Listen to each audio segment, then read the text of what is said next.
rabuwa da masoyi kwai zafi yau na fada. So ne ke sa ai kuka, ciwon so ba a waraka, ya kama ni ina faman jiya. Cikin jiki zafi kamar wuta zuciya, mai sauraro baya na waiwaya. Labari na zanzana, wata unguwa ɗaya mun zauna, tun muna ganana in aka min wanka. Zan tafi gidan suka karta ta ce ga matarka, ni ko in naji sai in sa kuka. Kaji hali na buruciya, me sawa ai dariya, a hankali mun tasa mun fara girma. In an aike ta ni take nema, duk da muna tara tana nunan girma. Tana kira na yayanta, Fatima ba ta yin wauta. Wata rana ta ce mu je gurin kakarta, kakar ta ce mata wai ni ne mijinta. Sai ta kalle ni ta rufe fuskarta, kakar ta juyo ta kalle ni ta ce wai Fatima an bani. Ashe da gaske ne, farko na zata da wasa.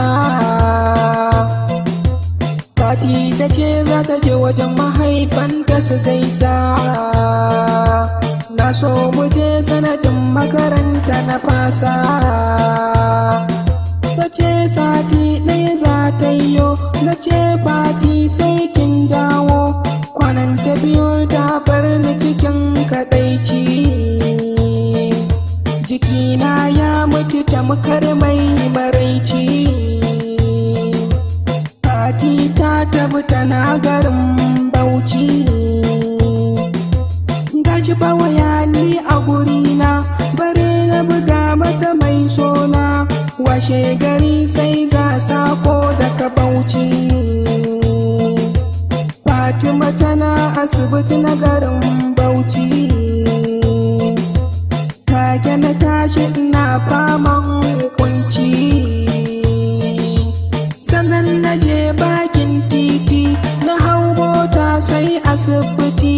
Da na je na ganta a kwance mahaifanta a gefe, azababban ciwon ciki tun da safe. Fati ta kallon ta ce laifinta in yafe, na ce ni ba abin da ki kai min. Ta kallon murmushi ita ta yi min, da murmushin ta ba ta ƙara motsawa ba. Mahaifiyar ta taba ta ba ta numfasa ba.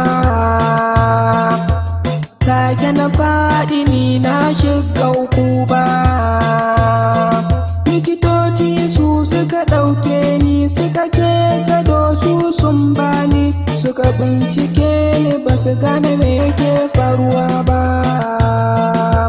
Gashi ina gani ba zan iya motsawa ba, kuma Fatima ta tabu ba za ta dawo ba. Fatima ta tabu ba za ta dawo ba. Fatima ta tabu ba za ta dawo